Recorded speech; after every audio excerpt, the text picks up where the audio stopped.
స్పర్ధయా వర్ధతే విద్య అంటారు. ఇద్దరి మధ్యన చదువు విషయంలో పోటీ, స్పర్ధ ఉంటే మంచిదే. ఇద్దరు పోటీ పడి చదివి మంచి మార్కులు తెచ్చుకుంటారు. వ్యాపారాల్లో ఇద్దరి మధ్యన స్పర్ధ వినియోగదారుడికి ప్రయోజనం. ఫర్ ఎగ్జాంపుల్ బిఎస్ఎన్ఎల్‌కి అలాగే ఇతర మన ఈ సెల్ ఫోన్ సంస్థలకి మధ్యన పోటీ కారణంగా మనకి తక్కువ ధరకే ఫోన్లు దొరికినాయి. తక్కువ ధరకే డేటా దొరికింది. అమెరికా, యూరప్ దేశాల్లో లేదు. మనతో పోల్చుకుంటే వాళ్ళకి రేట్లు ఎక్కువుంటాయి. ఇదెందుకు చెప్పాల్సొస్తుందంటే, ఇప్పుడు ఒపెక్ కంట్రీస్ అన్నీ ఒక్కటవ్వడం వల్ల, వాళ్ళకి పోటీ లేకపోవడం వల్ల, వాళ్ళందరూ కలిసి ఒకటిగా నిర్ణయం తీసుకోవడం వలన పెద్ద సమస్య అయి కూర్చుంటుంది.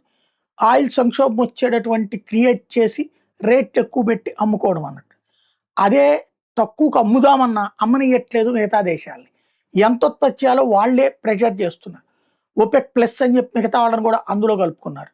తప్పనిసరి పరిస్థితుల్లో ఒత్తిడితో తలొగ్గాల్సి వచ్చింది.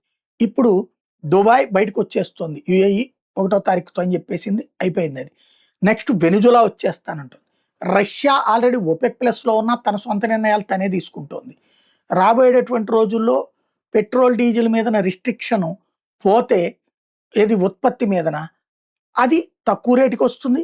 ప్లస్ ఒక దేశం మీద అంటే ఒపెక్‌ని అడ్డుపెట్టి ఆంక్షలు పెట్టి అమెరికాకి అడ్డుపడినట్టుంటది.